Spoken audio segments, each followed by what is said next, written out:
In this talk, we will discuss about commuting automorphisms of nilpotent Lie algebras. This is a joint work with Niranjan Nehra and Rohit Garg. Outline of my talk is, first we will see what is commuting automorphism, then the motivation behind this work. After studying properties of commuting automorphisms, we will move to our main results. So, commuting automorphisms we are discussing for nilpotent Lie algebras. First, we will set some notations. Let L denotes a Lie algebra over field F. L prime denotes its derived subalgebra. Z of L denotes center of L. Z2L denotes the second center of L. Aut L, the set of automorphisms of L. This forms a group under composition of maps. So now, when an automorphism is called commuting automorphism, if each element of L commutes with its image, that means alpha x comma x bracket is 0. Observe that if alpha is a commuting automorphism, we can apply alpha inverse on both sides, which gives us x comma alpha inverse x is 0 for all x belongs to L. So hence alpha inverse is also a commuting automorphism if alpha is a commuting automorphism. Set of all commuting automorphisms we denote by A of. An automorphism alpha is called central automorphism if alpha x minus x belongs to center of L for all x belongs to L. Set of all central automorphism we denote by aut CL. Observe this aut CL is contained in A of L. Because alpha x minus x belongs to center means alpha x minus x commutes with every element of L. Hence with x also. So alpha x minus x bracket with x gives us alpha x comma x bracket is 0. So these are key observations that we have already seen. Note, aut CL forms a subgroup of aut L. So this is the natural question, whether this AL also is a subgroup of aut L or not. Under what conditions or L, these two can be equal. So now we will see why we are studying this problem, from where motivation comes from. The motivation is from group theory by Hurston's conjecture. He posed a conjecture that for simple non-abelian group G, this set of commuting automorphism is singleton identity automorphism of G. Leffey and Patriot in 1986 expanded this investigation and established the conditions under which this is identity of G. In 2001 and 2, Wall et al. They raised natural questions. If this is not identity, then whether it is a subgroup of aut G or not. Under what condition this AG is equal to aut C of G. Later, these questions were studied for P groups of class 1, 2, and 3.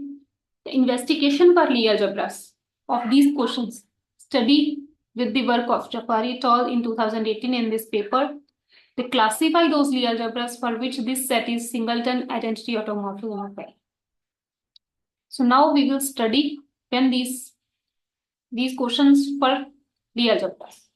Before that, we study some properties of Lie algebras. So first, let L be this 5-dimensional Lie algebra over L with x1, x2 bracket and x3, x4 bracket is non-zero, x5, other brackets are 0. Observe L prime is 1-dimensional generated by x5. Beta 1 and beta 2, consider two automorphisms defined in this way. Observe x1 commutes with its image x3 because x1, x3 is not here. So that means it is 0. x2 commutes with its image x4 and so on. So beta 1, beta 2 is they are commuting automorphism, but their composition is not commuting automorphism because x1 under this composition does not commute with its image. So in general, this is not true whether this is a subgroup of aut L or not. So now, before discussing further our main results, we will come to properties of these commuting automorphisms. Let L be a Lie algebra of arbitrary dimension and alpha is any commuting automorphism. Then these three hold. Alpha x comma y bracket is same as x comma alpha y bracket. And this result. Alpha takes center of L inside center of L. Proof is easy. Just follow from the definition. Since alpha is a commuting automorphism, each element of L commutes with its image. See, x plus y. It also commutes with its image. By Lie bracket property, we are getting first one. Proof of 2 and 3 are easy to follow from this. The second lemma is let L be a Lie algebra of an arbitrary dimension over field F. Then we can easily check these properties hold for commuting automorphisms. Fifth is main that we will use in the proof that alpha x minus x is element of second center for all x belongs to L.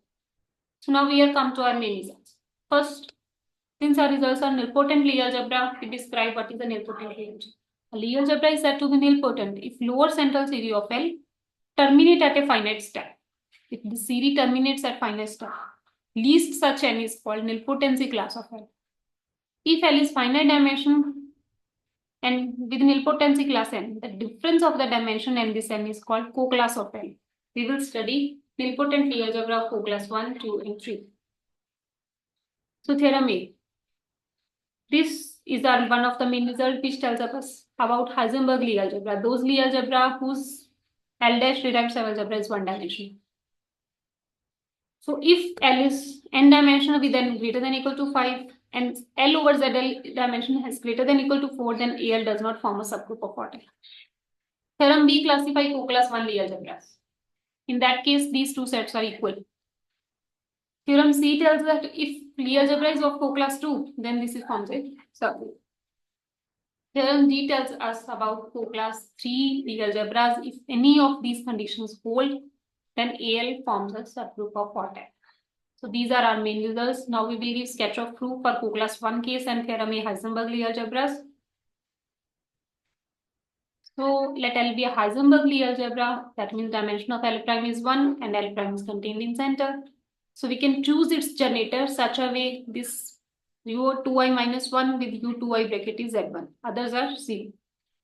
Observe L prime is one dimensional generated by Z1. Consider these two maps beta 1, beta 2. We can easily check that these are commuting automorphism, but their composition is not. So this gives us a proof of Heisenberg Lie algebra case that AL is not a subgroup. Now for co-class 1 Lie algebra, let L be n-dimensional with co-class 1. That means dimension is greater than or equal to 2. Two-dimensional Lie algebra with co-class 1 is always abelian Lie algebra. For abelian Lie algebra, every automorphism is commuting automorphism. That means AL is same as aught of L. So assume dimension is greater than or equal to 3. In that case, we can choose U and V generators such that L is generated by these two elements and UV bracket is V1 and so on. Centralizer of this U we can observe is U comma ZL. Now by property of commuting automorphism, alpha x minus x is element of second center. We want to show AL is same as odd CL. We want to just show AL is contained in odd CL. So we have to show that alpha x minus x belongs to center of L. Since it has two generators, it is sufficient to show the result on generators.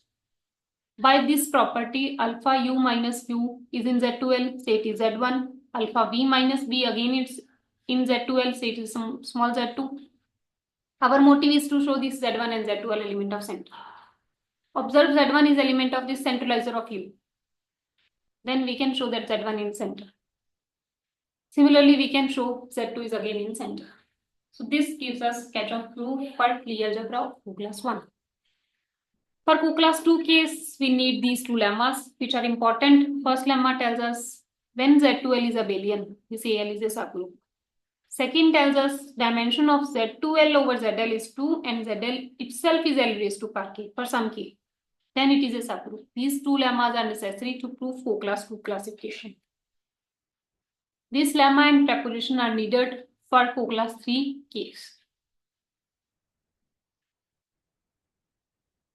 So these are our results. Proofs are given in our paper. So now these are references.